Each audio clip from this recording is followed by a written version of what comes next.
নমস্কার সবাইকে, আমি চলে আসলাম আমার আরেকটা ব্লগ নিয়ে। এটা ছিল আমার কাকাতো বোনের বিয়ে। আমাদের বাড়িতে কোনো অনুষ্ঠান লাগলেই হয়, আমরা সবাই একসাথে হয়ে খুব আনন্দ আর হইচই করি, কিন্তু সব আনন্দ আমাদের প্রথম দিকে নষ্ট করে দিয়েছে এই বৃষ্টিটা। আমার কাকাতো বোনের বিয়ে যেহেতু খুব তাড়াহুড়ো করে ঠিক হয়ে গিয়েছিল, তাই আমাদের ডেকোরেশন খুব ভালো একটা হয় নাই।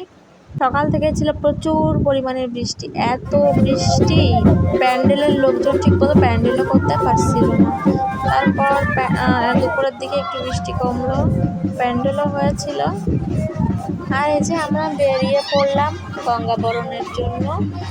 আমার মা, পিসি, জেঠিমা, কাকিমা সবাই খুব নাচানাচি আনন্দ করছিল, যে দেখুন, দেখলেই বোঝা যাচ্ছে। আমাদের বাড়িতে কোনো অনুষ্ঠান হলেই আমরা সবাই একসাথে হওয়ার চেষ্টা করি, আর একসাথে হয়ে খুব আনন্দ হইচই করি। এবার অনুষ্ঠানটাতে আমাদের মোটামুটি যারা আত্মীয় স্বজন আছে, আমরা বোনগুলো যারা ছিলাম, সবাই একসাথে হতে পেরেছিলাম, সেজন্য আরও এনজয়টা বেশি করতে পারছি। গঙ্গা বরণের জন্য এই যে আমার বড় মা মাথায় বরণ ডালা নিয়ে আমাদের কাচারির পুকুরে গঙ্গা বরণের জন্য আসছিল। আমাদের পাড়ায় বা গ্রামে কোথাও বিয়ে হলে এই পুকুরটাতেই গঙ্গা বরণ হয়। এটা অনেক পুরনো পুকুর। আমাদের হিন্দু ধর্মে বিয়ে কত নিয়ম, কত আচার কানুন, আমরা সবগুলো কিন্তু পালন করার চেষ্টা করি ভক্তি ভরে, বিশ্বাস করে। সকালের দিকে যে পরিমাণে বৃষ্টি ছিল, কিন্তু সেই তুলনায় বিকালটাতে একটু বৃষ্টি কমেছিল, একটু না, বৃষ্টিটা সম্পূর্ণটাই ছাড়িয়েই গিয়েছিল, সেজন্য আমরা এনজয়টা ভালোভাবে করতে পেরেছি। না হলে বৃষ্টিটা যদি না কমতো, আমাদের সব কিছু পণ্ড হয়ে যেত। আমরা যারা বাড়িতে কাকাতো জ্যাঠাতো ভাই বোন আছি, কখনো মনে হয় না আমরা কিন্তু সবসময় সবাই নিজের ভাই বোনের মতো করেই থাকি। আমাদের ভেতরে আন্ডারস্ট্যান্ডিংটা খুবই ভালো। দেখতে দেখতে আমাদের বোনটা কত বড় হয়ে গেছে। আজ তার বিয়ে, আর কিছুক্ষণ পরেই সে অন্য কারো বাড়ির ঘরণী গৃহিণী হয়ে যাবে, অন্য কোনো এক বাড়ির সে লক্ষ্মী হয়ে যাবে। এটাই নিয়ম, এটাই বাস্তবতা। আমার কাকাতো বোনের বিয়েতে আমরা খুব বেশি একটা বড় করে অনুষ্ঠানটা করতে পারি নাই, কারণ এখন ছিল বৃষ্টির সময়, আর খুব তাড়াতাড়ি বিয়েটা ঠিক হয়ে গিয়েছিল।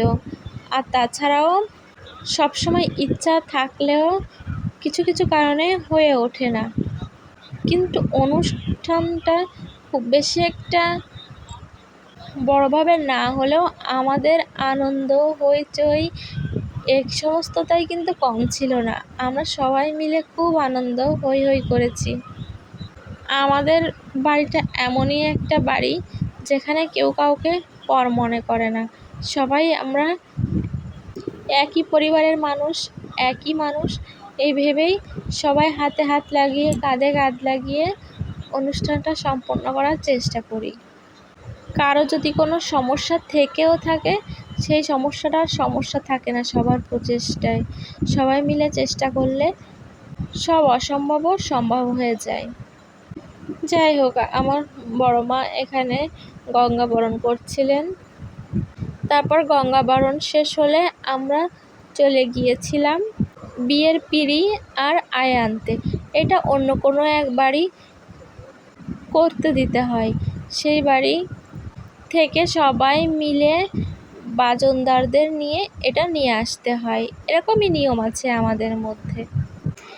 আয় বানিয়ে দিয়েছিলেন আমার পাশের বাড়ির একটা বৌদি। বিয়ের পিঁড়িটাও উনি সাজিয়ে দিয়েছিলেন। এখানেও কিন্তু অনেক নাচ গান হয়েছিল, বাট সবটা আর ক্যাপচার করা হয় নাই। তারপর ওখান থেকে আমরা আবার ফিরে যাচ্ছিলাম আমাদের বাড়িতে। গ্রামের বাড়ি তো, চারদিকে প্রচুর পরিমাণে জল বেঁধে আছে, প্রচুর কাদা জমে আছে। তারপর চলে আসলো আমার বোনের জীবনের স্বর্ণালী সন্ধ্যাটা। আমার এটা ভেবেই ভালো লাগছিল যে আমরা সবগুলো বোন একসাথে হতে পেরেছি, এক ফ্রেমে বন্দি হতে পেরেছি। মাঝে মাঝে অনুষ্ঠানে হয়তো কেউ একজন মিচিং হয়ে যায়, কিন্তু আজ কেউ মিচিং ছিল না।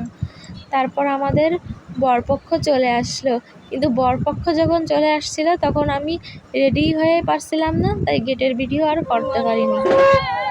তারপর যাই হোক, কোনো মতে রেডি হয়ে চলে আসলাম বিয়ের আসরে বিয়ে দেখার জন্য। এই যে আমাদের ঠাকুরমশাই, উনি আমাদের জ্যাঠামণি হয়, উনি আমাদের অনেক পূর্ব পরিচিত। আমাদের বাড়িতে কোনো বিয়ে লাগলেই উনি চলে আসেন। দেখুন আমাদের বোনটা সারাদিন উপোস থেকে কতটা টায়ার্ড হয়ে গিয়েছে। তারপর বিয়েটা ভালোভাবেই সম্পন্ন হয়েছিল। ওর বিয়েটা খুব তাড়াতাড়ি শেষ হয়ে গেছিলো, মেবি 10টার মধ্যেই শেষ হয়ে গিয়েছিল। ওকে ওর বিয়ের দিন রাতেই নিয়ে চলে গিয়েছিল বরপক্ষরা। তবে বিয়ের দিনই যদি না নিয়ে চলে যেত তাহলে আমাদের আরও একটু বেশি মজা করতে পারতাম। যাই হোক, আমাদের বিয়েতে তো অনেক নিয়ম কানুন, সেজন্য ওইটা আর সম্ভব হয়নি। তারপর বিয়ে হলো, এবার ঘরে ওঠার পালা। আমরা গেটও আটকেছিলাম, বরপক্ষ থেকে টাকাও আদায় করেছিলাম। তারপর খুবই কষ্ট লাগছিল, কারণ বোনের যে বিদায়ের পালা এসে গেল। খুব কষ্ট লাগছিল তখন, আর কিছুই ভিডিও করতে মন চাচ্ছিল না। তারপর ওকে তো বিদায় দিতেই হবে, এটা প্রকৃতির নিয়ম। বাড়ি থেকে বিদায়ের পর আমাদের পাড়ায় যে মন্দিরটা আছে ওইখান থেকে প্রণাম সেরে ওরা যাওয়ার জন্য গাড়িতে উঠে বসলো। খুবই কষ্ট লাগছিল, সবার তো চোখে খুবই জল ছিল, ও খুব কান্নাকাটি করছিল। তারপরেও বিদায় তো দিতেই হবে। আমরা সবাই মিলে ওকে অনেক আশীর্বাদ, শুভকামনা আর অশ্রুসিক্ত জলে বিদায় করে দিলাম। ওর নতুন জীবনটা যেন খুব সুখের হয়, শান্তির হয়, ওদের পথ চলাটা যেন খুব ভালো হয়, এটাই ছিল আমাদের সবার আশা। ভালো থাকুক ওর নতুন পরিবারটা নিয়ে, এটাই প্রার্থনা করি।